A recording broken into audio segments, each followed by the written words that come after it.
What's going on? What's going on? How y'all doing out there? This is your Uncle Steve here in Uncle Steve's Lounge. Glad for you to join me. Hope everyone is doing fine. Of course, we are done with that. Man, that fourth.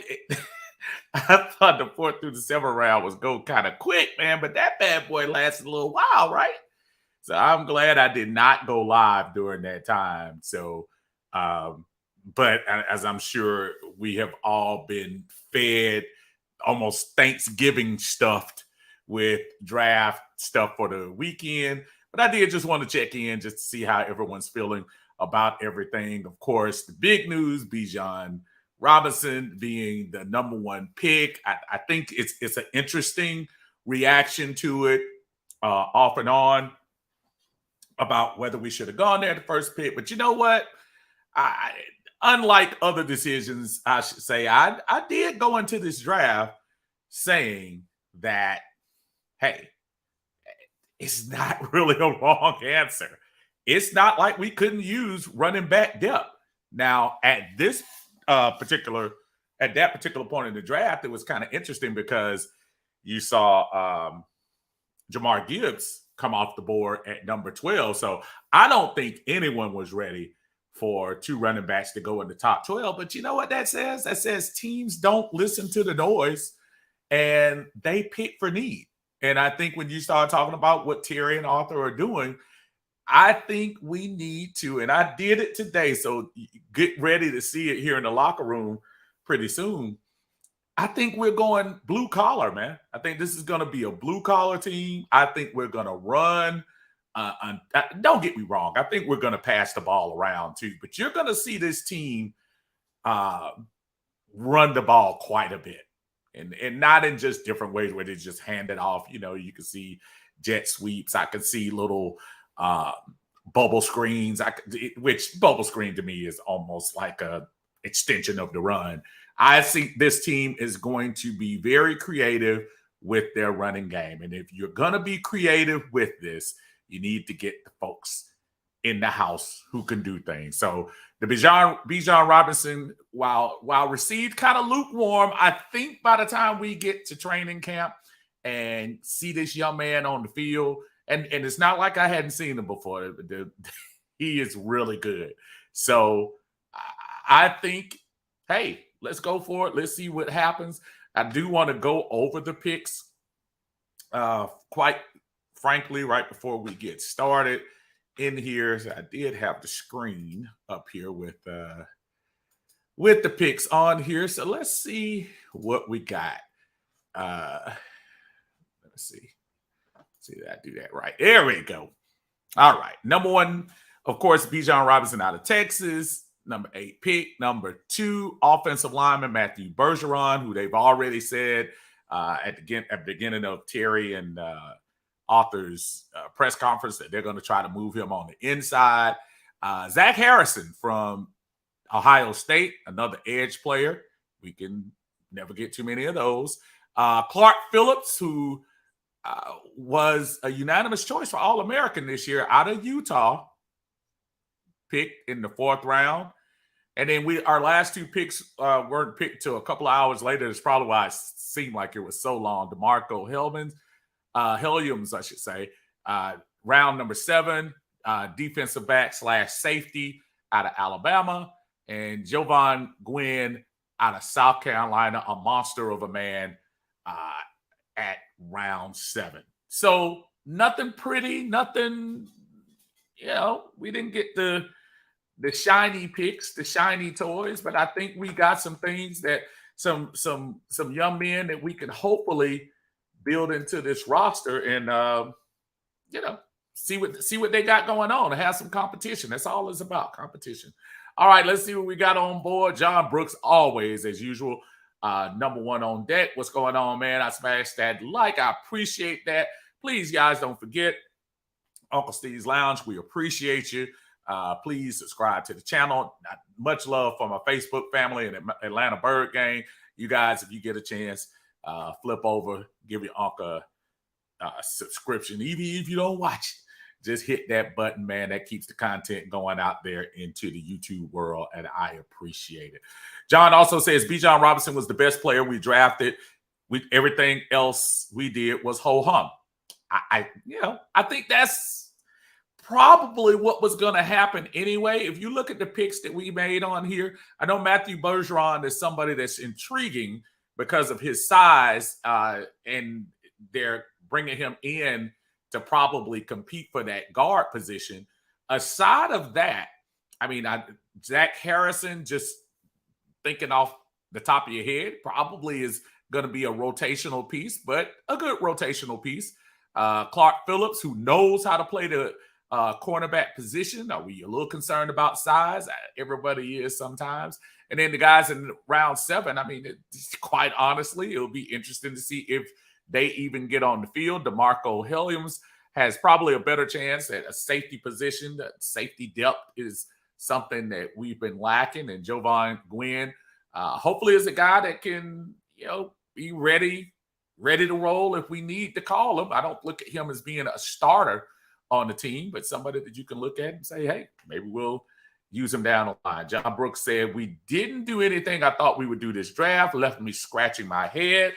Yeah, I mean, listen, after every section of the draft, day 1, day 2, after the second round and the third round, and then today, and I just finished watching them wrap up, Terry and Arthur kind of went into the explanation mode of why they picked this guy. A couple of these folks were in the Senior Bowl. So if you remember, the Atlanta Falcons coaching staff had the luxury of training and being with those guys at the Senior Bowl. So they were able to kind of hands-on see how those guys practice, see how they work, see how they are in game time on the field, as opposed to, a couple of scouts coming in and checking it out from the stands and things like that. So they had an up-close look at these guys. So I'm going to trust their scouting and trust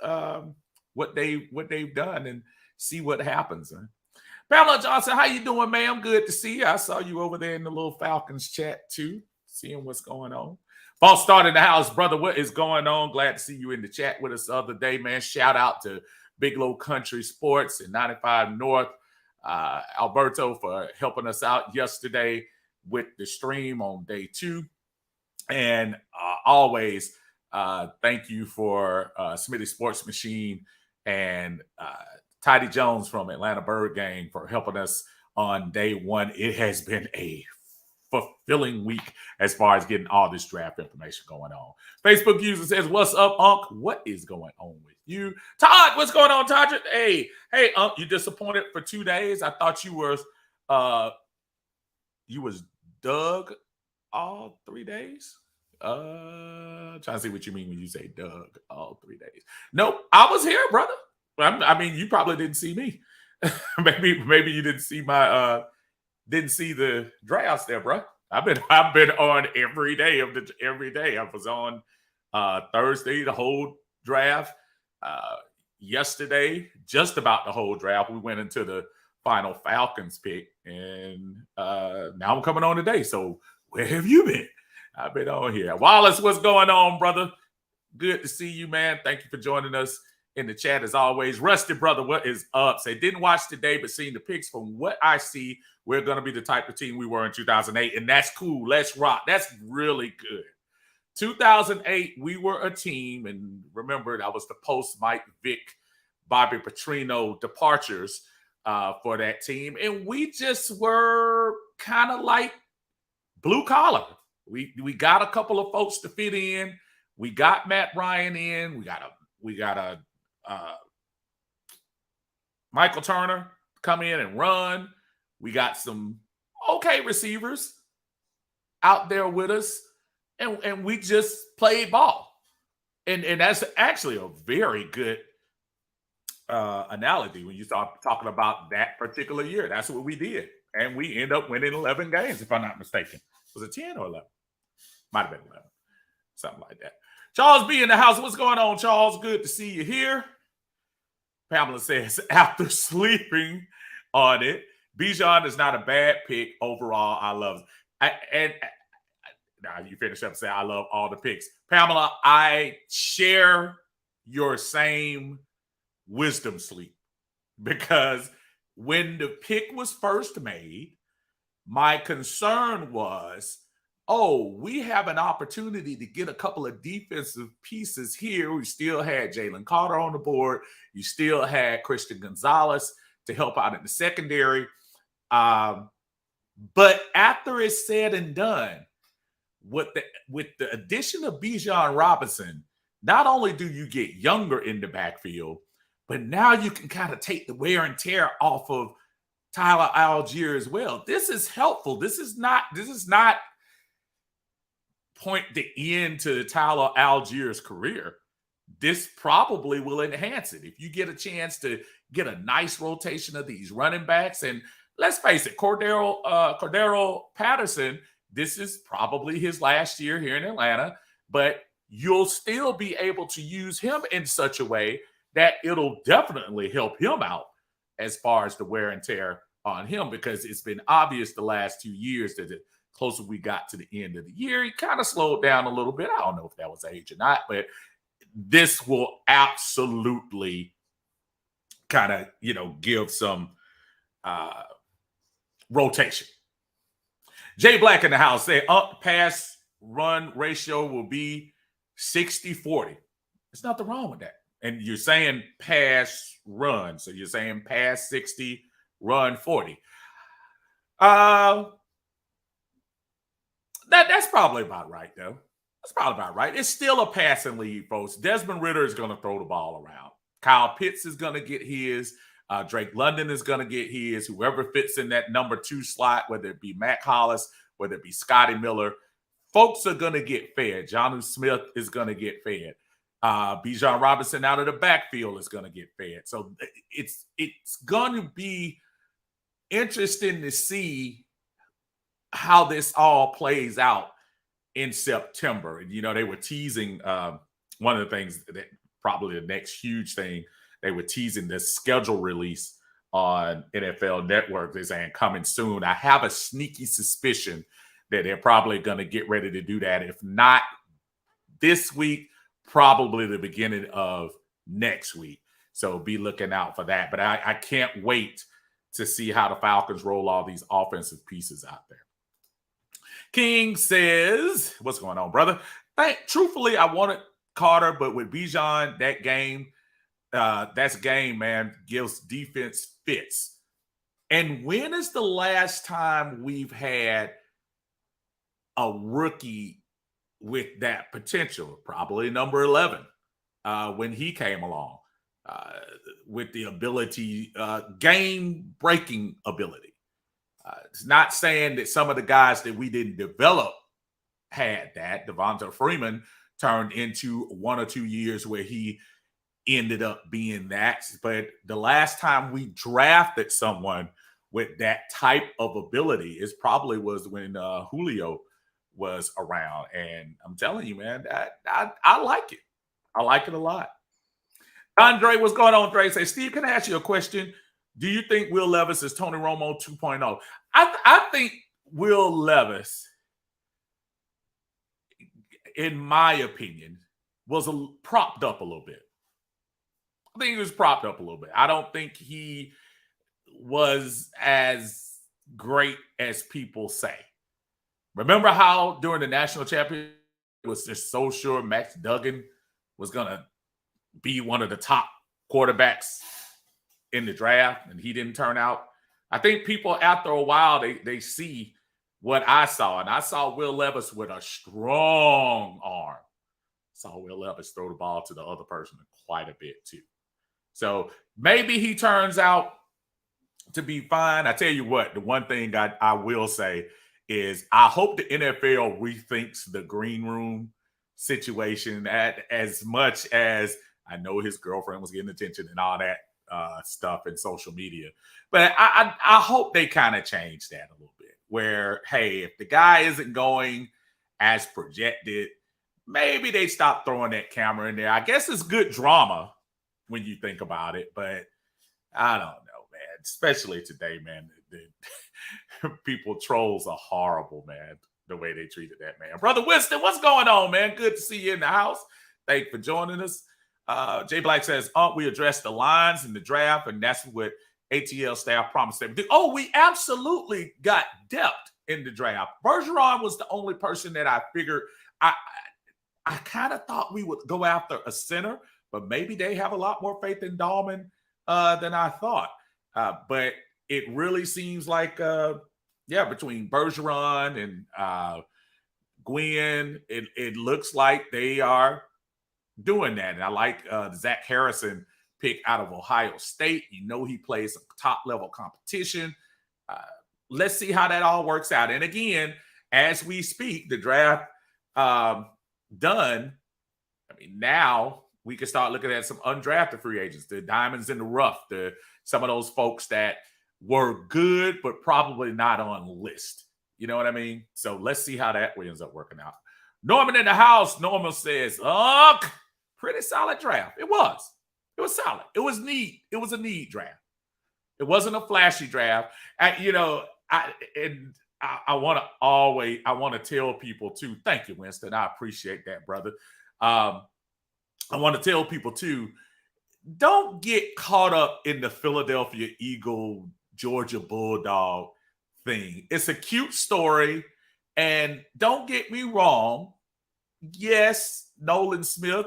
Yes, Jalen Carter are some talented guys. And on paper, that seems like it's going to translate. You never know until the season starts, man. You don't know. They can get every Georgia Bulldog in the draft if they want to. If it doesn't happen, if it doesn't go right, what would the narrative be then? I'm telling you, man, it's a crapshoot. On paper, it's a cute story. It's going to make the headlines. It's going to do all of that, but you know. Norman also says, look out for Corey Davis when he gets released. Oh, yeah. That ought to be good, too. 330, what's going on, man? Said the draft is history. How you feeling overall with the offseason moves? If you add offseason moves to it, I am in a much better place this year in the offseason than I've been in the past 4. The past 4 seasons has been so putrid when it comes to free agency. I think I'm satisfied with the free agency balance making me feel a lot better than the overall draft. But if you add both of them together, man, I give it a solid B-. We didn't get superstars, but we got solid NFL veteran starters, which we have not had for a long time.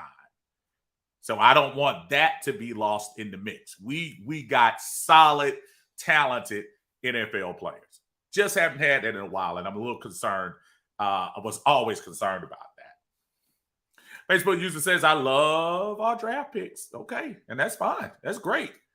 Facebook user says, I'm satisfied with this draft. I like to see some satisfaction and everything. Brother James in the house. James rides up from Kentucky. James been partying all weekend, man, repping the Falcons up there in the Bluegrass State. We appreciate you, brother, as always.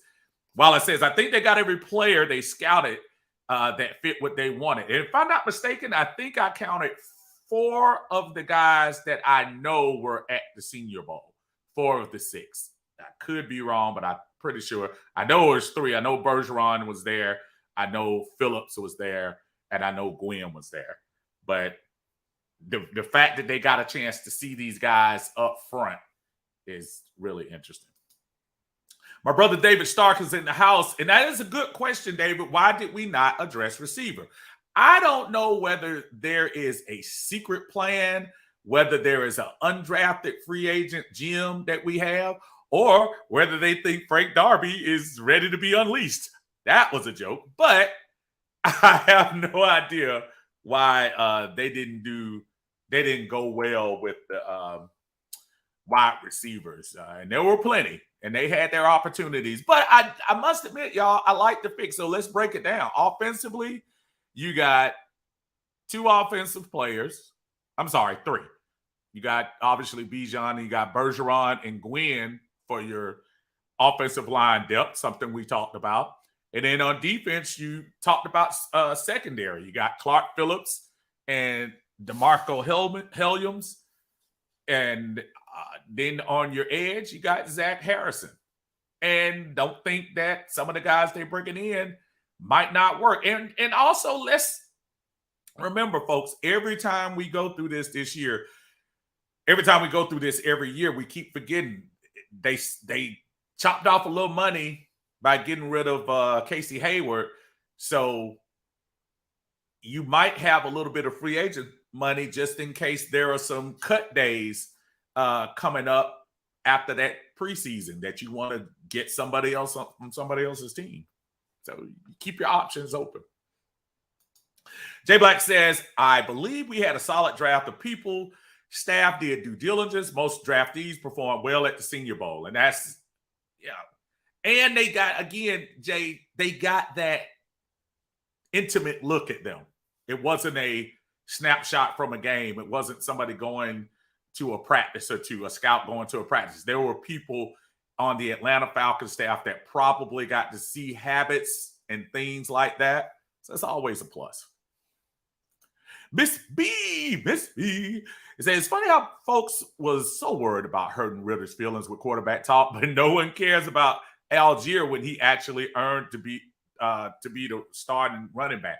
That's a very good point. And the only thing I can say to that, Miss B, and it's a fair point that you bring up, because it was like all the negative talk you can about Ritter. I'm probably guilty. I don't want to say negative talk, but I'm just concerned about his growth going into this year. Still am. But people were ready to slam on this. And when Bijan comes in, it's like, whoa, let's move Algier out the way. Come on, Bijan. Come on in. So you're right. But the one thing I will say, Algier ran like no one believed in him with that 5th round notation last year. So now you have Bijan in the house. And of course, the natural thought is Bijan is going to the running back 1 position. Well, Algier might be like, well, hold on. Let me see what I got. I might have something to prove here. I might have a last say. So I don't think Algier is in a position where, he's probably at home sulking. But from the outside, you know how we are, Ms. B. Fans will be fans. We have our own narrative. Eric Parker, what's going on, brother? Good to see you in the house. James said, I sent you a message on Messenger. We just signed someone else from Rice, an edge rusher, and I did not see that. I'm probably going to try to sneak on tomorrow afternoon after they get all the undrafted free agents out there and probably do a combo show with a couple of the guys that we normally do. So you look out for that tomorrow, y'all. MW, the franchise player, what's going on? Say, I give the draft a B+. Got a few guys that can contribute immediately in much needed positions. Halfback, O-line, and cornerback depth could turn into an A- depending on how these guys are utilized. The one thing I do, and we're all guilty of it, we give the instant grade on it. And I do it for fun because, you just want to hear what people say. Most of the time, we're like, who is that? And whatever. It's so unfair to give a grade for a freshly minted player until you see what they do on the field. Think about Tyler Algier. Before you went into the draft last year, a lot of people might have been like, who? What? Brigham Young? What? And look what he turned out to be. And that's why I liked earlier, and I'm trying to think, was that Jay Black or whoever asked me earlier, encapsulate the whole thing, free agency and draft. How do I look at it? I feel more comfortable in that because I pretty much know what the vets can do. With these rookies, almost like with the draft class, I don't even think it's totally fair to grade the class in 2021 yet, the Kyle Pitts class. Definitely not fair for last year, the Troy Andersons of the world, because I want to see them go through a couple of years rotation before we give that absolute solid. Now, again, I'll play the game of what's the grade. So if I'm doing that, I'll say definitely from a draft standpoint, B minus, where in the minus just being uh, maybe I would have gone with different positions a little higher, but a B because the talent potential of Bijan Robinson raises that up to a level where you say, well, you know what? If we're going to go opposite of what you think we would at maybe getting a defensive lineman, at least get the best running back out there. So that's what they did. Jimmy Wayne says, for those upset about wide receiver, this offense doesn't depend on wide receivers as much as you think. They want to pound the ball up and down the opponent's throats. But the thing is, Jimmy, you got to still have quality wide receivers. You can't go into a season saying we're going to run the wishbone and not have the potential. This is not going to be a Paul Johnson, Georgia Southern triple wing offense. You still need to have quality wide receivers out there. So I do understand the concern to have a wide receiver. You can't throw scrubs out there and just say we'll run the ball, because guess what? What if you run into the team? What if you run into the team that can stop you in the run? So then what you gonna do? These scrub wide receivers we had can't do anything. You gotta think both ways. I do love the fact that we're powering up on the running back, depth, but you still need some quality receivers. I'm not saying Matt Hollis isn't a good receiver. I'm not saying Scotty Miller. I've seen both of them play. They are solid, but you still probably need one or two more wide receivers out there. Devontae, what's going on, man? I didn't see you at all this weekend, man. I hope everything's going well. So what's up, Uncle? I understand what Terry and Arthur did in the draft. Now they picked scheme fit over household names. I was upset at first, but now I sat back and thought about it. It makes sense. Rise up. And Devontae, you and Miss, trying to think, was that Pamela? A lot of us did the same thing. I think going from Thursday night, really sleeping on it and think about it and just say, are we really upset that we got the best running back talent in the draft? Are we really that upset? Or are we upset that our agendas weren't met as individual fans? At the end of the day, it's going to be how Arthur sees these players fitting in his scheme. And when you're right, when you wake up the next morning and you say, hey, Bijan's pretty good. And I was looking at tape from him beforehand. Bijan is good. He's really good. So I'm not going to be upset about it. Now, there's some people that's just going to stick to their guns because whatever, but that's fine. I'll be out there ready to roll with him because I think he's going to be a special player. Rez is Washington in the house. Hey, Uncle Steve, I was looking at highlights of our draft picks. I actually trust Terry. So hopefully Coach Smith will coach our Falcons to a winning season. It's almost interesting. I'm in that same boat. I trust Terry in what he's been doing with these players, some of the players he's bringing in. So I have that same exact thought. Facebook user says, let's go. And another Facebook user says, Scouts said he was cocky. Who was cocky? I'm sorry, I probably missed it along the way. J Black says, when we play Philly, we will stop them. LOL. I hope so. I really hope so. We don't play them this year, but hopefully when we play them in the playoffs, wishful thinking, then we'll do some good things there. False Start Falcon says, we all wanted them to take Jalen Carter, but they didn't want to Channel 5, Channel 2, Channel 7 News, and Flowery Branch every single day because that's what it was about to happen. That's an extremely fair statement because remember, Arthur Blank has already gone through that character-ish type thing. And yes, I know everybody's going to say, but he was trying to sign Deshaun Watson. Little bit of a different situation because Deshaun Watson was entrenched into this organization young. So they knew him a little intimately. That's why that had a different spin. It's not excusing bad behavior, just saying, but it did. when Arthur Blank went through all the Mike Vick stuff and things like that, that probably hurt him, man. He put a lot of trust in that young man. Gave that young man the first $100 million contract, if everybody remembers, and got bit. So now I think character is a big thing. I was telling the guys when we were talking about it yesterday, I found it interesting. Thomas Dimitroff, our former GM, was on 92.9 The Game the other morning, and he was saying how upset that Arthur Blank was when Tat McKinley was drafted.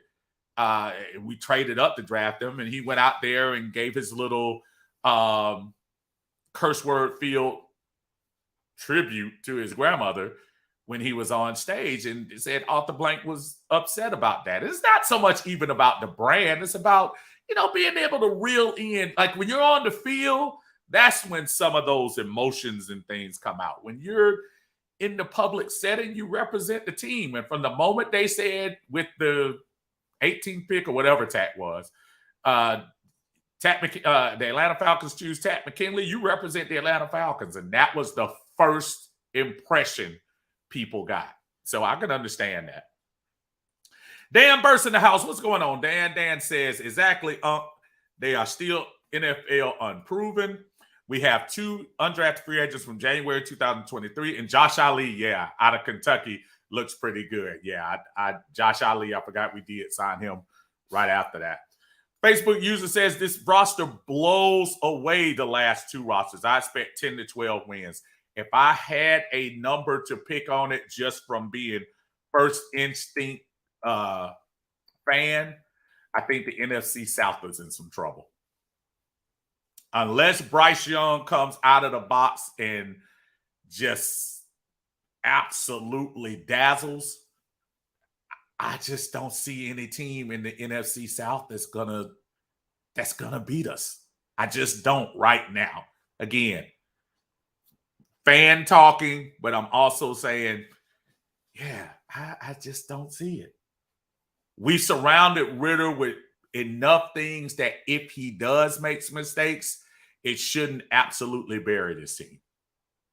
And I think Ritter, and this is Steve, this your uncle giving him a compliment.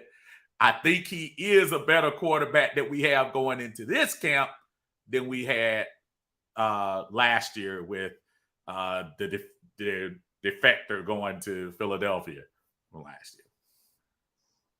Pamela says, love what Bijan said, that he will go in to learn from Algier. And the one thing, and I know people don't want to hear this, Pamela, but as a person of maturity, not saying that I haven't had immature days, but I think that's probably a lot of his selling point. I mean, you see the maturity that young man had in every opportunity the Mike got in front of him, and you can just hear him saying the right things. Now, again, when he get on the field, I'm sure he's a different character, because you got grown men trying to hurt you. But at the same time, I just love his character, and I love that, he's bowing down to the veterans coming in, even if Algier is only 1 year in. Shard, what's going on? I'm just ready to see this team in action, man. I tell you what, because when y'all think about it, after the schedule release, like I said, which is probably in about another week or so, it's got to be because the ticket places need to start selling their tickets. We're not that far away. It's going to be a little dead period. It'll be that little dead period after May. Yeah, rookie mini camp. I just don't want anybody to get hurt. Then I think they have another mandatory mini camp in June. And really, you got a lot of dead periods. So, I'm ready for this to get started as well. Facebook user says Levis dropped because the scout says he was cocky. Talking about Levis. Well, you know what? I heard somebody say he reeks of Baker Mayfield. And I said to myself, now, is that a compliment? Because it's really not. Baker had the 1 year, and that was Cleveland coming off of their year where they didn't win a game for 2 seasons, and he came and did his thing and made insurance commercials and all of that stuff. And he carried that little chip on his shoulder. And when they were having all of the controversy about him getting traded and all that stuff, you know what I didn't hear? I never heard his teammates stick up for him. And when that happens, that's scary. If Will Levis has those type of vibes, yeah, you probably do want to be careful. You probably do. ATL, GA Faithful, what is going on, DC? How you doing, brother? Good to see you in the house. Thanks for joining everyone here in the chat here in Uncle Steve's Lounge. I appreciate you. Don't forget, y'all, push the subscribe button. Push the like button for a brother, man, so we can get this thing out into the universe. I appreciated all the support this weekend. Really, the first time I had a chance to be with the audience in this type of volume since last year. So I'm just glad and thankful for everyone willing to join me tonight. Martavius is in the house. Martavius says, "What's up, Unc? I think our class was solid. I wish we would have taken a receiver in the draft and surprised Malik Cunningham went undrafted." Yeah, that was kind of a interesting call too, but I didn't hear anybody talking about Malik, quite honestly. So maybe that wasn't as big of a surprise as you thought. Maybe not. Eric says the NFC South will be very interesting this year. I do think indeed. Again, I stand by my guns. I think from our standpoint, I think the Carolina Panthers are the only obstacle we have in our way. If we don't sweep the Saints this year, I'll probably be a little ticked. And Tampa Bay, to be quite honest with you. So King Richie says our offense is scary, though, especially you add one more wide receiver. And remember, folks, we still got a long way to go. There are some wide receivers out there. There might be even some trade talk out there. You know, you still can make some trades. We got a long way to go. I'm pretty sure Arthur and Terry have their minds on some receivers out there. Terry said, I think the draft was solid and we picked up players that plays Falcon football. Facebook user says Bryce is going to be running for his life when we play them. That's the hope, man. That's the hope. That's the hope. Super Contra 85, what's going on? Was AB upset about Tack being picked at 26 or being picked over TJ Watt? No, I think he was upset over Tack's actions on the stage. If you remember that back then, that's what he was more upset about. King says, to be honest, Ritter put up better numbers than Young in college with a bunch of no names, and he's the reason those receivers got drafted. Yeah, I saw 2 of them get drafted in this draft. So yeah, Ritter, look, man, I told y'all last week I'm a sucker for maturity and poise in front of media and everything. I really am. So seeing him out there, it makes me feel a little bit better than I did maybe a month or 2 ago. So, hey, let's rock, man. Time for Ritter to do his thing. All right. Jimmy Wayne said we got Cornelius Bennett's son as an undrafted free agent. Okay, that's cool. Hopefully he will have a little bit of his dad's stuff in him. DNA doesn't necessarily mean he'll be the same, but I hope so.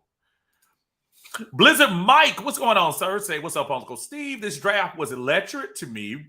First, we got Bijan. That was amazing. Then we got 3 steals, Zach Harrison, Clark Phillips, and DeMarco Helliams. Now, I know Clark Phillips was the only person I really paid attention to. The Utah defense was actually pretty good last year, and dude was an All-American. So I am definitely looking forward to that. Zach Harrison, I remember seeing him in spots, especially this year as Ohio State made their run right up to the semifinal game with Georgia. So yeah, that's some good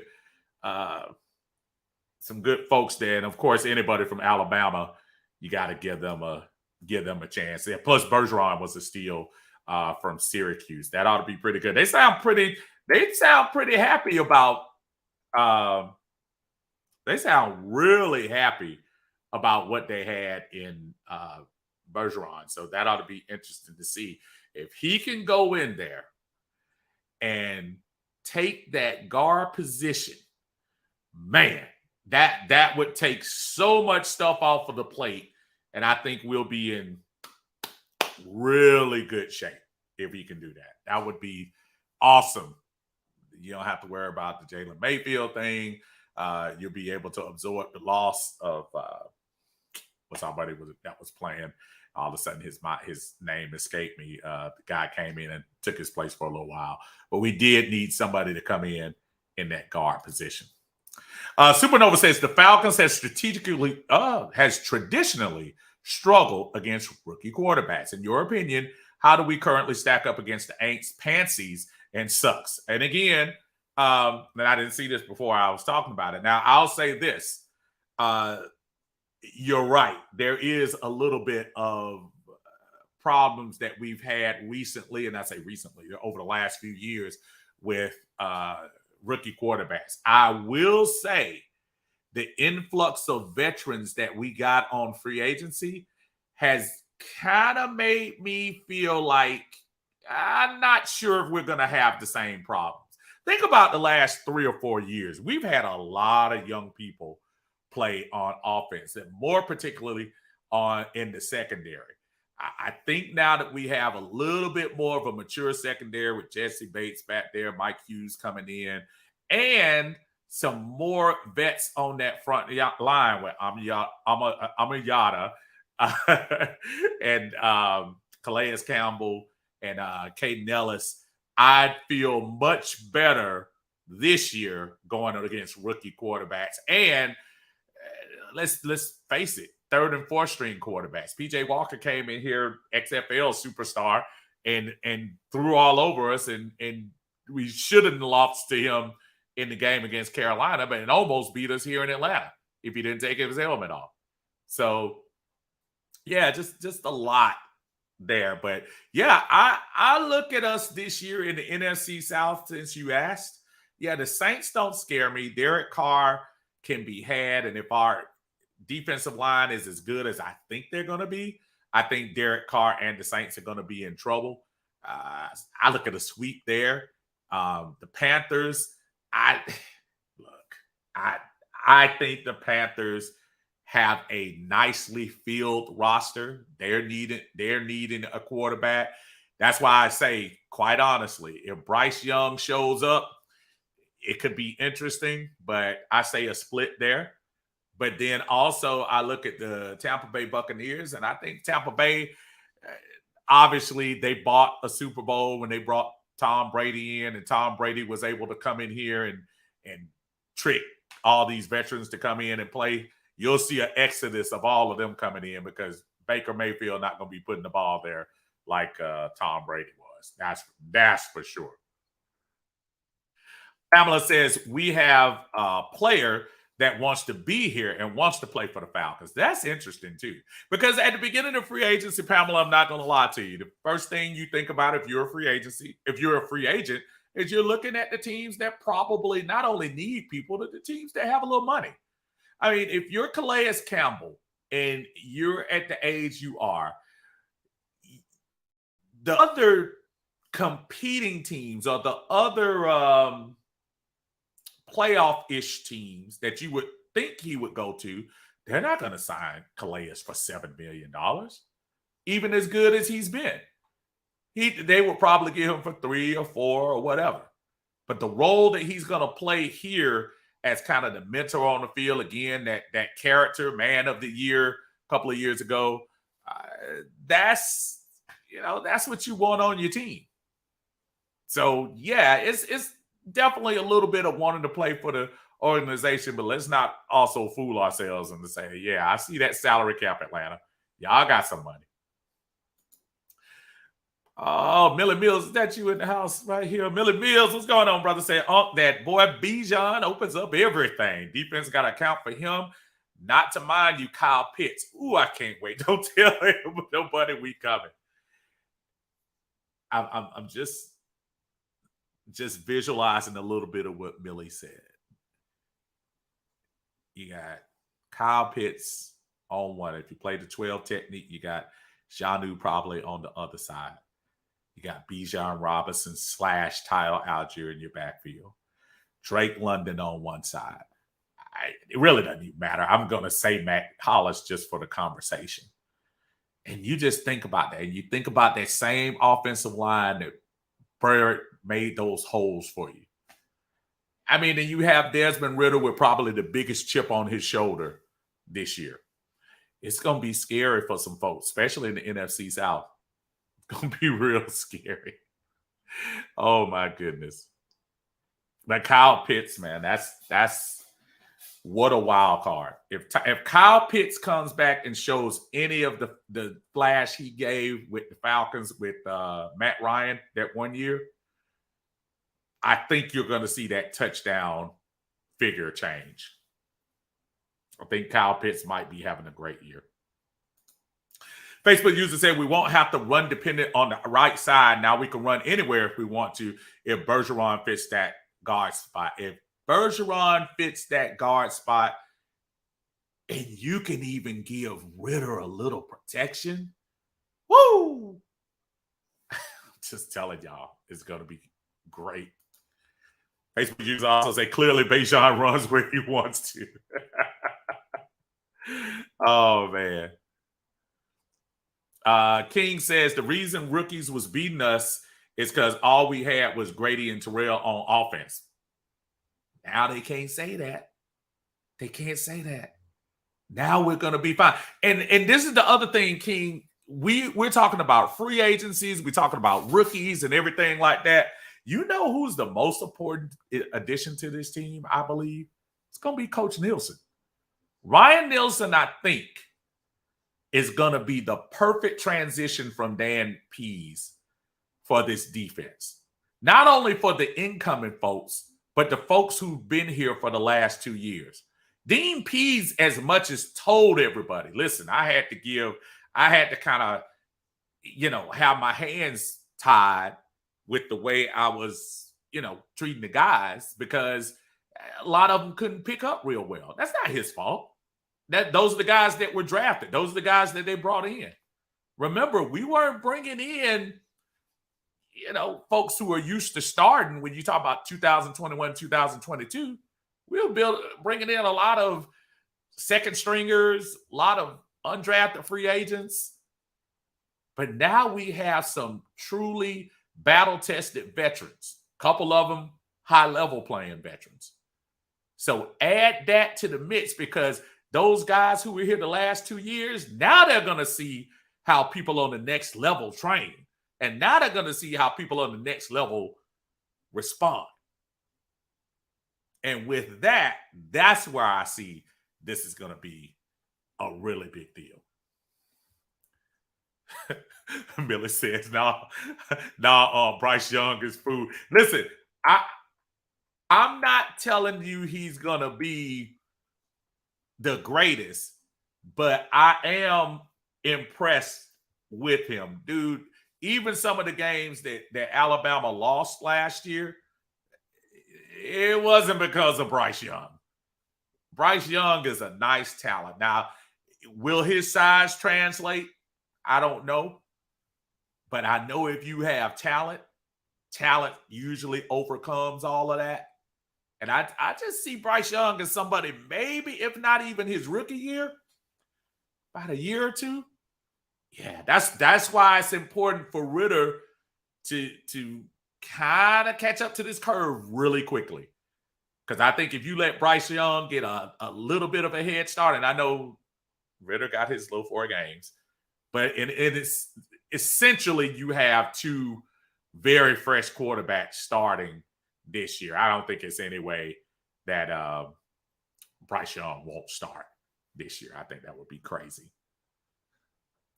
Eric says, I think Arthur Smith may be satisfied with Matt Hollins for him not to draft a receiver. Plus, Patterson may be a receiver as well. That's actually true about Patterson. Yeah, Matt Hollis was Matt Hollis was the equivalent of Russell Gage when we had Julio, Calvin Ridley, whatever. He was that solid receiver. And he caught a couple of touchdowns. Yeah, I definitely saw him play for the Raiders a couple of times, and he's solid. He's very solid. So that was not trying to be insulting to him at all. I think he has the ability to be really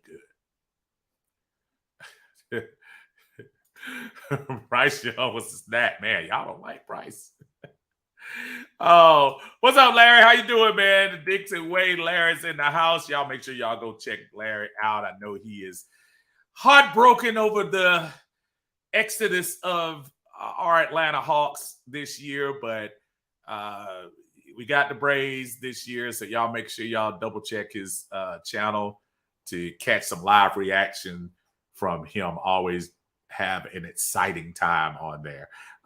Says our best pick outside of Bijan was Clark Phillips, and I'm telling you, man, I saw the brother play, and that was a nice Utah defense, and he was part of the reason. He was an All-American. He wasn't a scrub player. And I think only his size is what people were probably worried about going into the NFL. But yeah, he's a sneaky one. He's the only, and if truth be told, y'all, he was the only one I really recognized. Bergeron I heard of, but and only because of draft. Clark Phillips, I was shocked. And I kept saying to myself when he came up and they drafted, I said, oh, he's not taken yet. Because, we were all the Witherspoon and Gonzalez and stuff like that. But I thought for sure he'd be a second or third rounder. But he's a little small, but he should fit. Devontae says, I see 2 wide receivers from Arkansas still available and Malik from Louisville. We could grab them as undrafted free agents. What you think? I don't mind grabbing if Malik is available, but I will say it's a crowded quarterback room now. I know Logan Woodside is not expected to make the draft. Malik might be somebody nice to stash away on the practice squad if you can. Whoever you get at quarterback is going to be inactive every week. And that's also a roster spot that you have. Malik would be nice, but you got to start thinking about stuff like that. You're only going to have 2 quarterbacks that you're going to have on your team on game day. So whoever you have, they're probably going to be wasted away on the side. Do you want to really bring Malik in here on a team with Tyler Heineke and Desmond Ridder and have him just kind of, he can get the camp work, but put him on that practice squad, man. Somebody can steal him away from you. It's a good thought, though. It's a good thought. And one of the wide receivers from Arkansas was the other guy. He got chosen. He's pretty good. I can't remember what his name is at the moment. But yeah, Arkansas had a nice little wide receiver game. Philip, what's going on, Philip? How you doing, brother? Everything is good. Yeah, man. Everybody's on Clark, man. Everybody's on Clark. And you should, like I said, if you saw Pac-10 football, I'm going to tell you why I saw a lot of Pac-10 football, because usually I work at night. So on Saturday nights when I was getting off, a lot of times those Pac-10 games were still on. Pac-12 games are still on. And he's good, man. He's good. Yeah, King, you're right. And just like he was talking about him in the slot, you're absolutely right. Cordero, which will probably be his last year. Cordero has a nice salary cap number, too. I don't think he's going anywhere, but I'm just letting you know. Blizzard Mike says, I jumped up and down and rolled on the floor when we drafted Bijan, no capping, bro. I mean, and like I said, I see the excitement. I think, Mike, the initial probably, if we were in a different place, I think you would have saw a euphoric hooray from Falcon fans. But I think everybody was seeing a lot of the things we were doing on defense. And I think there was that thought that, man, we can be that next level defense if we get that big, giant space filler in the middle. But at the end of the day, I am extremely happy with what we did in the first round. Bijan is going to be the man. JJ the Great, what's going on, man? Said the Bijan pick really has grown on me. I don't think he gets enough credit as a pass catcher. I think that's why we didn't draft wide receiver. That could be a good reason. In JJ, you're like the fourth person, and add me to the list for fifth of people that have said the same thing. When he was, I say, Bijan, ooh, I don't know. Then I made the mistake of listening to him in the press conference that night. Then I made the next mistake of waking up the next morning and hearing him here in Atlanta when he got to Atlanta yesterday. Then I made the mistake of watching tape on him. And I'm sitting here trying to say, man, if I had done all that prior to the pick at number 8, I would have been rolling on the floor. So, I like this pick. I like this pick. This is gonna pay some dividends, y'all. Dan says, I've been saying him and Jerry were my favorite offseason moves, cornerback and defensive line guru. Yeah, man. Jerry Gray, man. Somebody that's needed on this defensive backfield, and Jerry Gray is actually the assistant head coach too. Jerry Gray is a good player. I don't know if people remember when he used to play, but he was actually pretty good too. Both of those guys are going to make a difference on this defense, y'all. I am not disparaging what Dean Pease did. Dean Pease came in probably to help Arthur Smith more than anything else. It's like, dude, do you want to deal with a lot of these rookies that you're probably going to have to hold their hand and do this? They're not going to have to hold hands on this defense here. And I think that's going to be great. Supernova, thanks for the response. Yeah, man, let's go. Dude, that's not even hard, really. I just don't think anybody's going to beat us in the South this year. And it was almost like I was telling people this year where I was disappointed that we didn't win the South. There are reasons why, and I understood why maybe Arthur wasn't ready to throw Desmond in earlier. I still stick to my guns and say maybe had we thrown Desmond in that game after Carolina, we could be NFC champs. But you know what? Maybe he was waiting to build this thing the whole way around. Maybe he didn't want to get a consolation NFC South where we may have had a chance to have an under 500 division banner. Maybe he wanted to get this thing rolling. And I think that's the chance. It's in the NFC South. I mean, not NFC South. The NFC period. It's really not that strong this year, y'all. You look at San Francisco and Philadelphia. San Francisco and Philadelphia are heads and shoulders probably above what you have in the NFC South. I mean, NFC. Is there any other team in the NFC that really gives you those vibes that, man, I just don't want nothing to do with them? Dallas, never. Giants, no. Washington, no. The whole NFC North, no. Seattle, we beat them last year. Arizona, no. Even if Kyler Murray's back. The Rams should have beat them last year, no. And the NFC South. Think about that. The moves we've made this year, give total credit to Frisco and San Francisco. I mean, Frisco and San Francisco. Frisco and Philadelphia, but yeah. Pamela says, I can't wait until my defense creates havoc on the opposing team. I think you're not going to have to. What is it? Monday? June, July, August. About 3.5 months.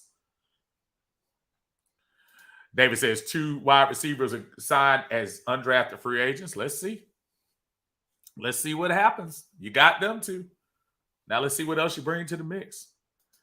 Facebook user says Justin Pugh gave us a shout out to ATL and asked them to let him play guard alongside his brother Bergeron. Hey, man, come on with it. Another Clark Phillips fan said he is that dude. Let's do it. Antonio, what's going on? Say this secondary, oh my gosh, with Coach Jerry Gray. I'm telling you, these coaches are going to make a difference, folks. These coaches are going to make a difference. Ryan Nielsen, I don't know what it is, man, but I see when I see he looks like he really is going to be in these guys' face this year, which they're going to need. Camp should be interesting.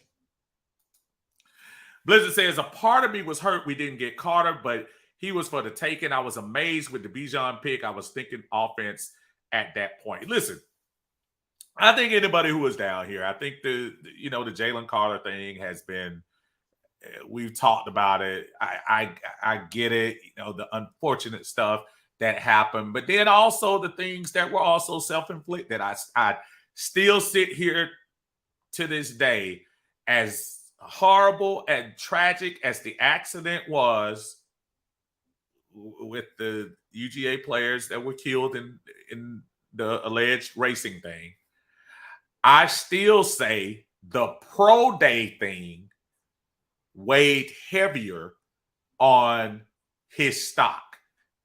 Stay with me. The pro day was about 2 weeks? Either 2 weeks after the combine or whatever. Now, he didn't have to go to the pro day. He could have done his pro day 2 weeks later. Say, hey, I'm not there yet mentally, physically, and do that. But he didn't. And performed poorly at a pro day. How many times do you hear that? Where college athletes go to their pro day and bomb. And he went to a pro day and bomb. I think that was heavier because you know what it says? And again, for those want to take I understand PTSD. I understand he might have been whatever. But that's even more reason for an agent or something to come in and say, hey, Jalen, hold tight, brother. Push this back a couple of weeks. Get your head together. Get your body in shape. Because this pro day is probably the last time teams are going to have an opportunity to see what you really are. And if you're really disciplined. And it is. And for those who say it's unfair, it is. It's unfair on the outside looking in. But if I'm a billionaire and I'm ready to invest in you, I have to know that you can overcome obstacles, that you can that you can compartmentalize and be able to put certain things here and still go out and do the job. And he didn't do that. So he failed. Y'all remember at the beginning of this year, he was the #1 overall player, talent-wise. Every board said it. Every board said he was the #1 person. There were some that might have had Bryce Young #1, but it was either Carter or Bryce Young, 1 or 2. So at the end of the day, so again, Blizzard, I'm saying all that to say I would have still loved to see him here on this defense, but again, it wasn't meant to be, and we're going to be fine. JJ said if Phillips was 2 inches taller, he would have been second rounder easy. Yeah. Because he played big. I'm getting Brent Grimes vibes from him. If some of y'all remember Brent from a couple of years, Brent Grimes vibes. As Isaiah says, I'm sorry. Jimmy says Isaiah Land got picked up by Dallas. Low key, scary pass rush there. Billy says he must not have liked Aid. We passed on him for Zach. That was a surprise to me. There were a lot of surprises at some defensive guys that kind of swang by. Antonio Holloway says, I see media already projecting us to get Caleb Williams with the first pick. That's so weird. Isn't that weird? Because you got to remember, we took a team that's not even supposed to be that talented and put up 7 wins last year. And arguably 3 or 4 games where we probably should have won them. That's just crazy, man. Absolutely crazy. Millie says, Terry said, F y'all, I'm taking a running back at 8. Who said I can't watch this? Terry is the man. Terry sit there with a straight face and tell you, I'm going to do what I want to do. Listen, Mike said Detroit going to be decent. They drafted. Yeah, Detroit did a good job. They did. Yeah. False Star said Swift getting traded to the Eagles. Swift kept getting hurt, man. I get, like I said again, everybody's going, oh, the Eagles, the great Georgia Bulldogs stuff. It's like I say, it's a great story. Let's see how it ends up when it gets on the field. It's a great story. I'm a big believer in let's see what happens on the field. Larry says, while I didn't agree with the pick, in my opinion, we picked the best skill position player with Bijan. Also, this kid is the new face of the Falcons. The smile personality is very remarkable, in my opinion. You are absolutely correct. I think he disarmed the media over the last 24 hours. And in this city, where Trey is arguably the face, Bijan is a 1,200-yard season and a playoff berth away from absolutely wrangling that away from him. And I could just see the vibes, man. I could see the vibes from that. You're absolutely right. Good, very good comments. Thank you. Thank you, brother Mike. Hey, man. Just Supernova says Pro Football Talk released the article on how the UGA coaches says Carter was hard to coach, bad decision makings, etc. Remember how ticked off everybody was at Todd McShay? Todd McShay kind of leaked a lot of that stuff very early, like before December early, about the speeding tickets and the concerns that a lot of people had about Jalen Carter. And maybe people had a chance to do some homework and see what happens. And it turns out that maybe they were right. Ray, what's going on, man? Says great content, brother. Thank you, man. I think this draft is literally setting Ritter up for success. However, if he doesn't succeed, I think it would be a fair assessment to say the team will be looking at Caleb Williams. Here's the problem, Ray. And you say, and Drake May too. I see you. Here's the problem. I don't think this team is bad enough to get that high if we fell on hard times. But I also think if Desmond is not that good, I kind of think Heineke might be able to do some things, man. Heineke, I mean, he beat us twice. Heineke is not horrible. So we kind of have a little bit of situation where we're like, oh, it might not be too bad. So, yeah, I hear you, but I don't even want to think about the Caleb Williams thing. I want to think about us making this playoffs with the talent we have with us, even if Ritter doesn't work out. But I'm going to stay in the lane of let's win with Ritter. Supernova says, I attended UGA, and I am not mad that the Falcons passed on him. They interviewed him twice, if not 3 times. So there was more to it. And given Uncle Arthur and Art Smith, nah, we ain't drafting him. And you know, you're probably right. And guess what, Supernova? You probably aren't the only one that probably have home ties up there in Athens that probably are like, I don't know. There was a reason why his stock dropped. And maybe it wasn't super, super, super public. Aside of the tickets, maybe there were some other things behind the scenes. So, you know, you're probably right on that. Blizzard Man, thank you. Hey, man, thank you, brother. Thank you for being on here. King said it wasn't the accident, it was the pro day. That's like coming to your interview dressed up. Absolutely, brother. I am 100% with you. I'm just not a person that thinks that, yeah, it wasn't an accident. I truly think it was. I think it was the fact that he really screwed up that pro day. Look at Stetson Bennett, man. And as Ray just brings out, what's your opinion on Philadelphia Bulldogs and Stetson Bennett actually going to the Rams? And I talked about it earlier, Ray, right before you jumped on. Yeah, I mean, it's a nice story, but there's such a down here where there is a Georgia Bulldog / Atlanta Falcons combined fan base that are so upset that we're not getting Bulldogs, even though we got 2 Bulldogs last year in later rounds, but they were still Bulldogs.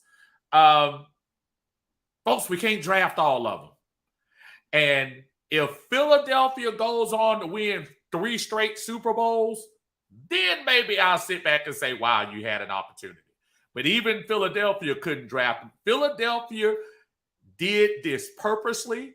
I'm not saying it's a publicity stunt, but I am saying it was very, very choreographed.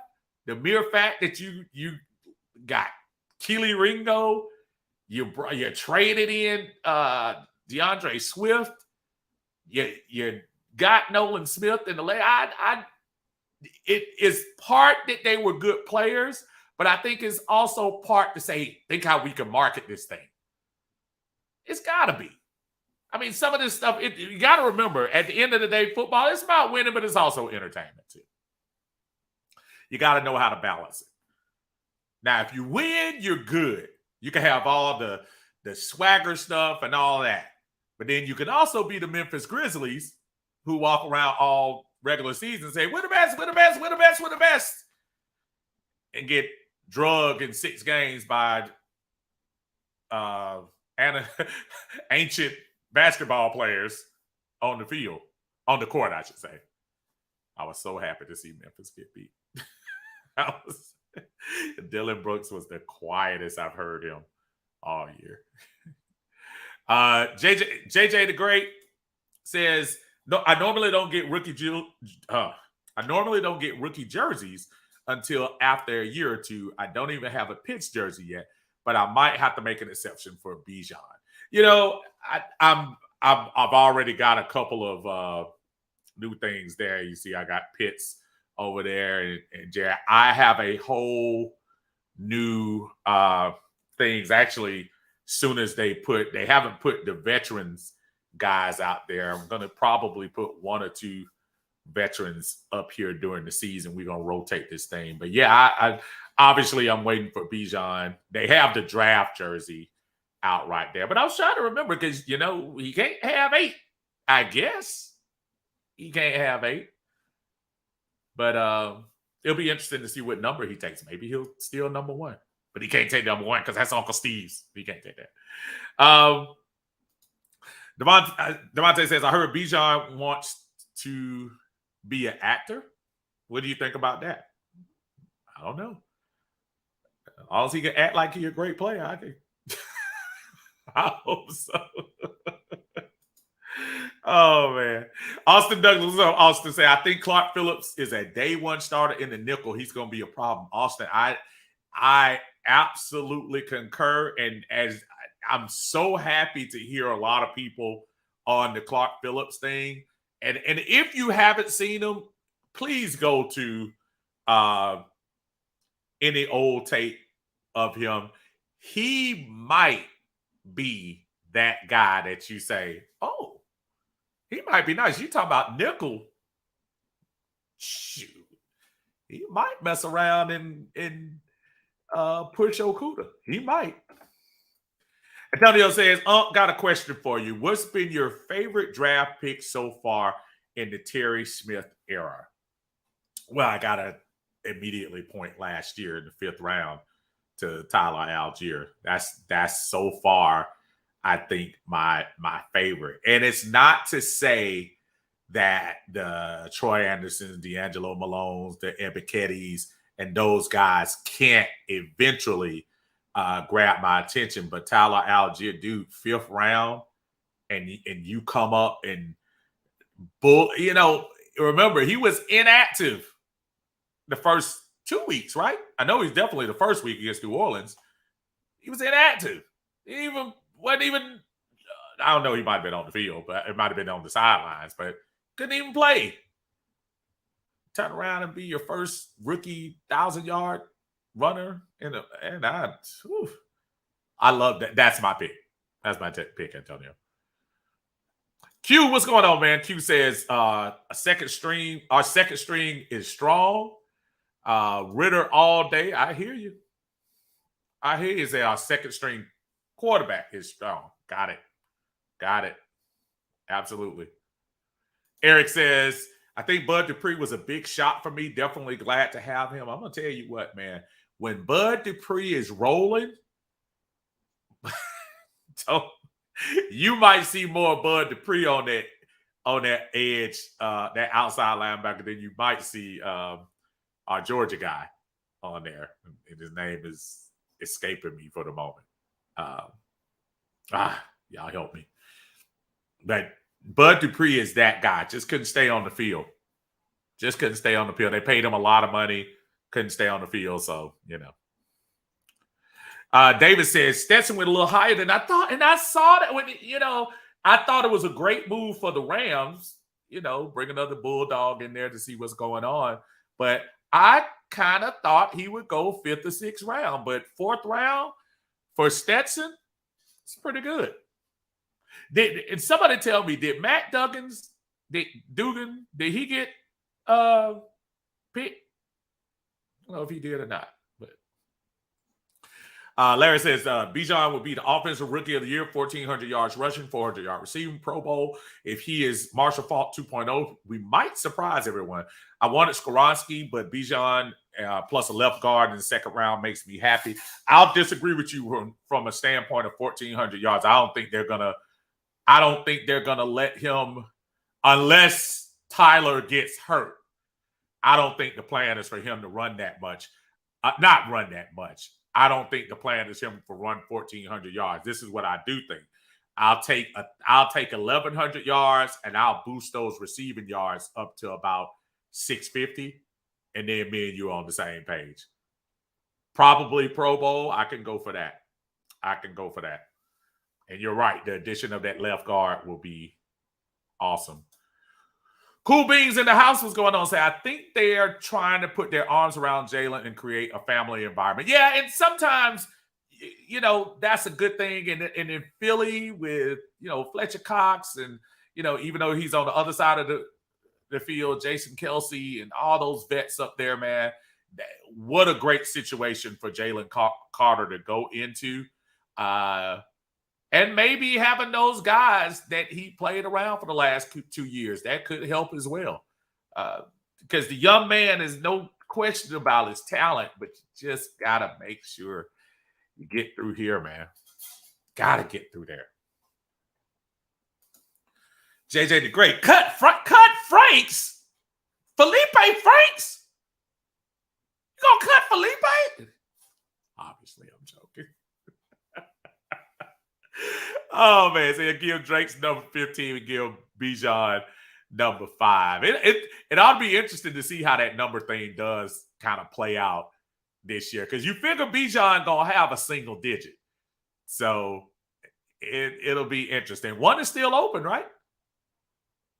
Hey, that would be a good change from the cat that just left here.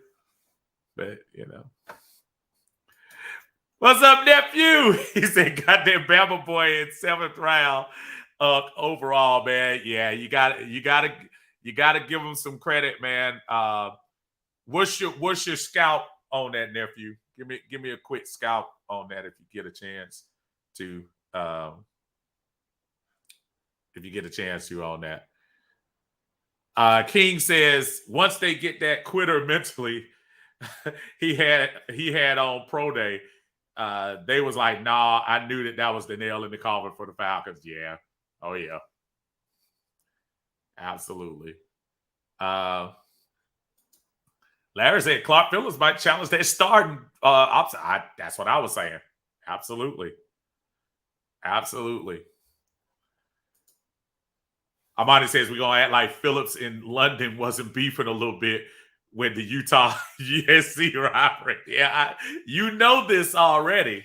You know it already, man. Drake gonna be talking some big time stuff with him. You know that. Billy says, this is off topic, but I actually like what Houston like seeing struggling teams become good, man. And look, if you want to change the culture in your locker room, you go out and make moves like Houston did.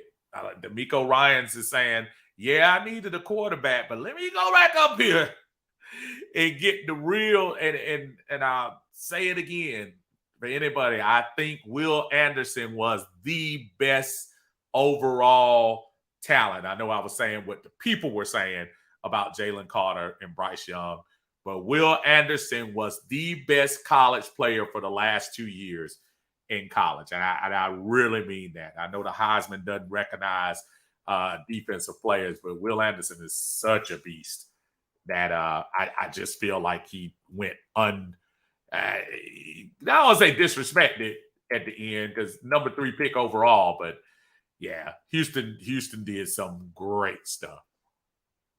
Matt Town Dirty, what's going on, man? Good to see you in the house. Thank you for joining us here on Uncle Steve's Lounge. Got y'all for a couple more minutes.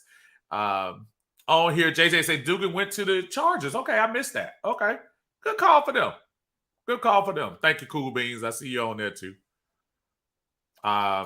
Ray Ellison says, I'm expecting at least 2,000 yards rushing, 15 yards touchdown combined. I could take that. I'll take it. Thank you, Jimmy. Thank you, David. Appreciate y'all. Austin says, our defense is going to be underrated and slept on, and I love it. I don't want anybody to give scouting reports in the media. I want that to stay in the fan group. I want us all to be that hype up. You're right. Somebody, if one of your friends from New Orleans ask you the question, don't tell them nothing. Just put that on. Oh man, I don't know about the Falcons, man. They pretty bad. And then we jump up on their behind. Should have beat the Saints twice this year. It made me mad. Don't tell them nothing. This defense is going to mess around and do some things this year. Blizzard says Helliums is a headhunter. Good. Nephew giving us the scouting report. Say he can hit, big hitter, great size, and just not the best in coverage. He needs to work on that, which is why he fell from the mid rounds to the later rounds in the 7th. And you know what? You're in there with Jesse. You got Jerry Gray back there working with the secondary. Maybe that's somebody that you can build up. Maybe that's somebody that we can truly, kind of groom in that position. I love it. Do whatever you got to do. Do whatever you need to do. So I'm all for it. Zaylin says Baltimore in the chat. What's up, Zaylin? Good to see you. So yeah, I'm looking for some good things. I really like the way the draft ended up.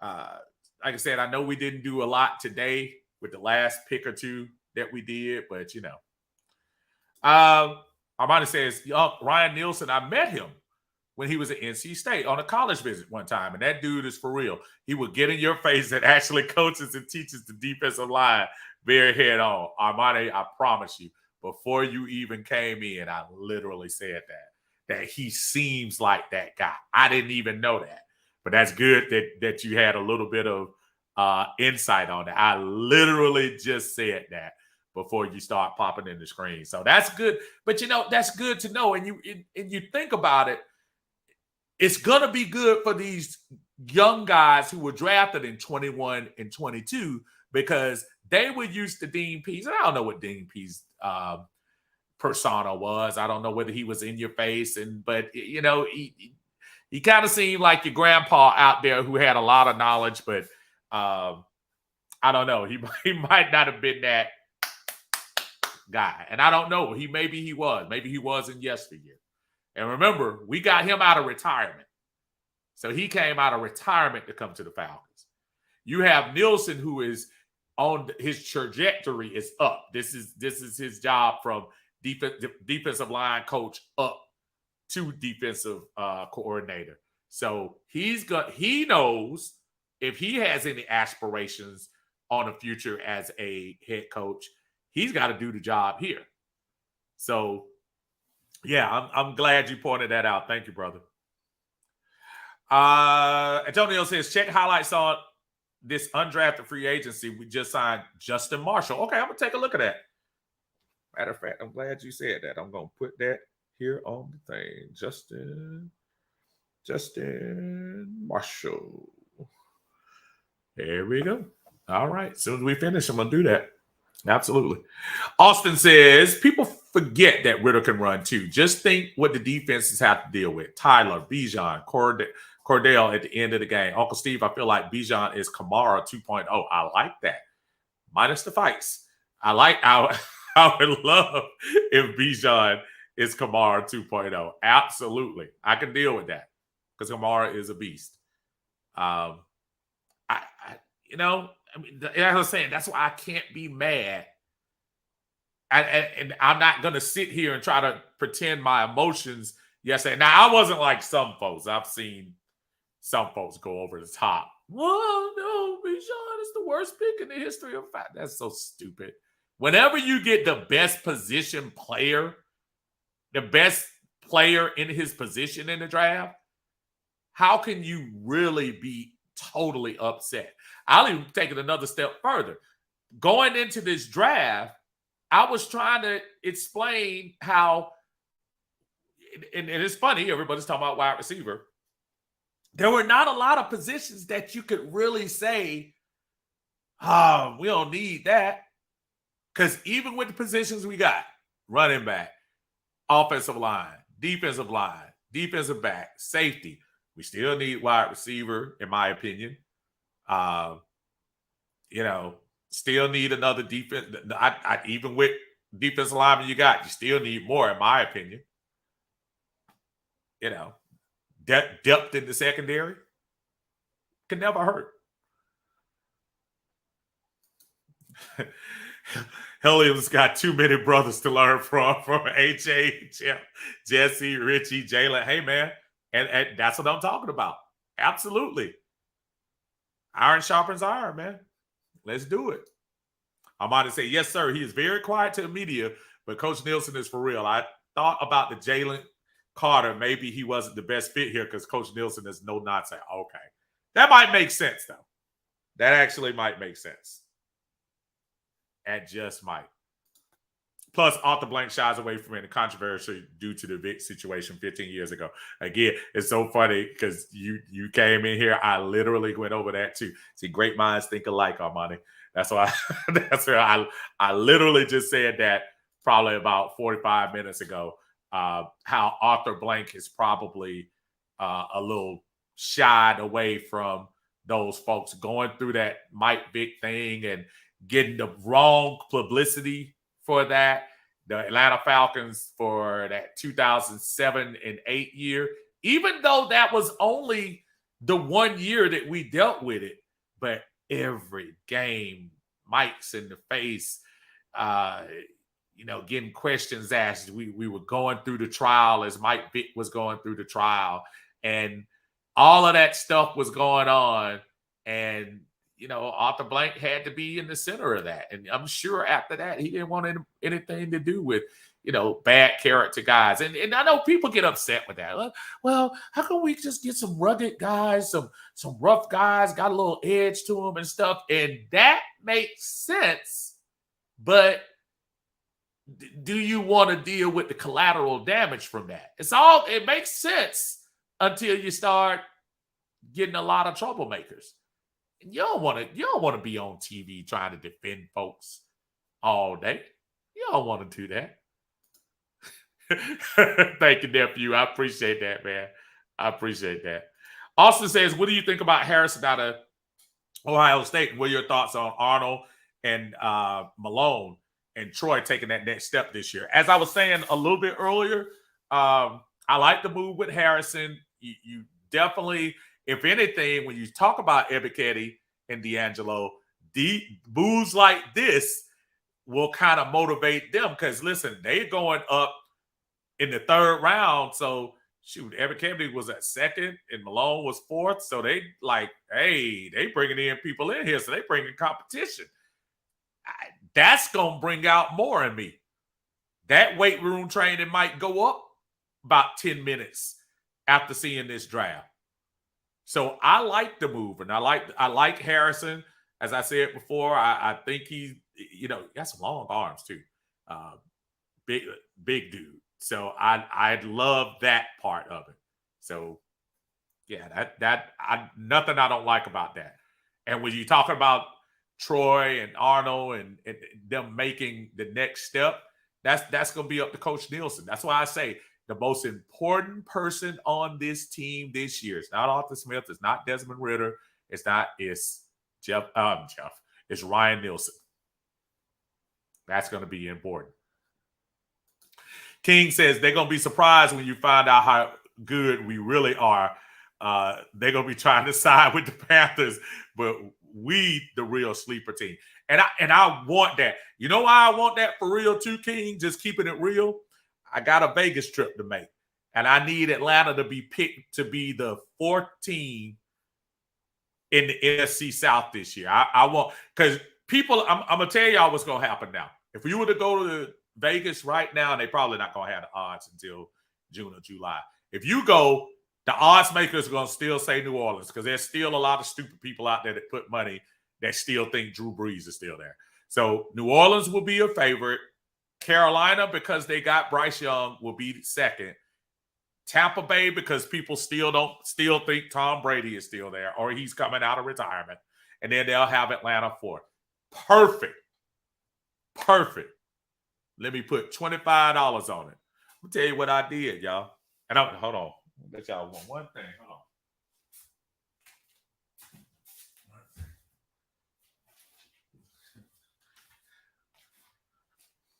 I usually don't leave the screen like that, but I wanted to show y'all something that I did last year. Oh, look at this. So last year I went to Vegas and I won two of them right before the season started. But I had a straight bet for the Falcons to win the NFC South. I actually put $20 on them winning the Super Bowl, but again, just whatever. We were one game out of the South. Look how much I would have won on this thing. For $25. $25. So again, I want them to not have faith in us. I want them to have us as the scrubbiest team going into the year. So, King, I absolutely, positively agree with you. Let this be a secret. Jimmy say, look at Cincinnati. Once they got rid of Burfict and got good character guys, they got better. Getting guys that aren't a problem makes a huge difference. That's very good statement there, brother. Armani says, see, they got the right formula for defense. I've been saying it up. Bring in vets, let the rookies learn from them. That's how you build a defense, brother. I'm hoping for that to really pay dividends. David says Justin Marshall highlights big, strong, uses hands very well, adequate speed, good body control. Looks like he just needs to get a little sharper running routes from the highlights I just watched. And again, as soon as I take a look at that, yeah, if we can get him to run those routes, I guess that'll be awesome. I do need to take a look at that. Armani says Georgia fans so up in arms about Eagles grabbing all the bull. And that's a crazy thing, Armani, because I know as a Bama fan, I know there's probably a thought, but we've drafted Alabama guys. So there's a thought to say, and I know, well, let me put it this way. You're not going to say bring every single person from Alabama here. Philadelphia has made a conscious decision to say, I guess what, y'all? Let's bring all the Georgia people here. They can afford to do that. They just went to the Super Bowl. They can afford to bring those people in depth because they probably can't afford to play for the players they have right now. So they bring all the Georgia people in. This is our plan. Let's get as many Georgia people as we can in on this team. So all of that. Philip says, who do you think we sweep? Aints, Cats, or Tampons? Aints and the Tampons. If we don't, I'm going to be horribly disappointed. Carolina has me concerned. I'm said that all along, and I think I'm going to keep saying it. Carolina is the only threat to me to the NFC South. Anything else we do is self-inflicted.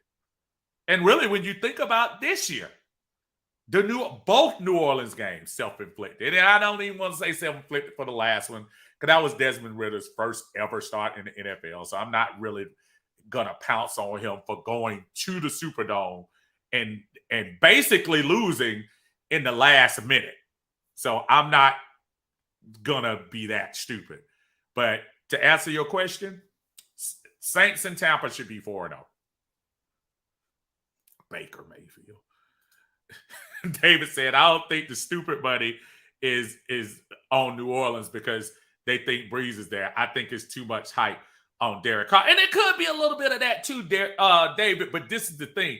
People, we are, sometimes we're kind of programmed for revisionist history. Dallas, every year, no matter how bad they are, always get picked to go to the playoffs. All the time. All the time. That's because it's been put in our heads. Same thing with Pittsburgh. Always in our heads. Same thing with New England. Always, since Brady left. Always in our heads. And that's just true. Were the Saints really that good last year? Guess next to Tampa, guess who was picked to win the division last year? New Orleans. Jimmy says the guys who from UGA we need ain't the ones who went to Philly, just being honest. Jalen, I would have taken. I mean, and I know we've all explained about the off-the-field stuff, but I would have taken Jalen. Austin says, I think Kyle Pitts finally breaks out this year. I believe he's really coming to camp hungry to live up to his 4th overall pick in the draft. And Austin, I'm not even going to lie to you. That was a draft that I wasn't happy about it. I was more upset about that draft than I am. And again, yesterday, I wasn't upset. I was just like, ooh, we should have done something different. But I was really upset at that Kyle Pitts draft. Not going to lie to you. I kind of wanted Justin Fields. And the way Justin Fields seems to be on the right path up, think about if he would have had an opportunity to have a year or so under Arthur Smith to do some things. So, Armani says the kicker is the Eagles. Gio went to Florida. Eric says Saints have a history of beating the Falcons. That's why they picked Saints. We still up 1 in the overall rivalry. The Saints beat the Falcons in the Sean Payton era. Now, last year, they swept us, and give all credit to New Orleans. They had to do what they had to do. But, you know, it is what it is. Art Angle says, rise up, pump the trunk open and blast the music up. I would love to, brother. I would love to. But I did overstay my stay. I wanted to go on here till 9 o'clock. I think I'm going to do one more pop-in probably tomorrow.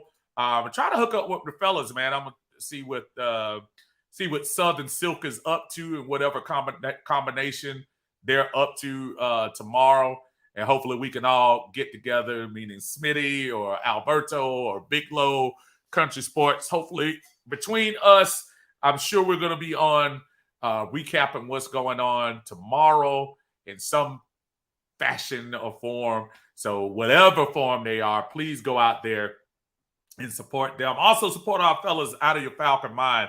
They've been putting on some good content. They were on draft night. I've had a chance to go back and look at a lot of their stuff.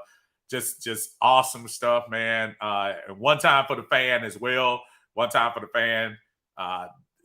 really starting to grow on me. Those guys do some good stuff over there. I am your Uncle Steve. I'm here in Uncle Steve's Lounge. Just a straight appreciation for everyone who's not only joined us in the chat today, but has joined me either day one, day two, or whatever. Just thank you all so much for continuing to support me. If you haven't subscribed, I just ask you to, if you can, push the subscribe button. I would appreciate it. Or better yet, push the like button so we can get the videos out into the YouTube universe. Until tomorrow, I appreciate everyone stopping by. Everyone have a great Saturday. Enjoy the morning. Your uncle talk to y'all tomorrow. Y'all be good now. Peace.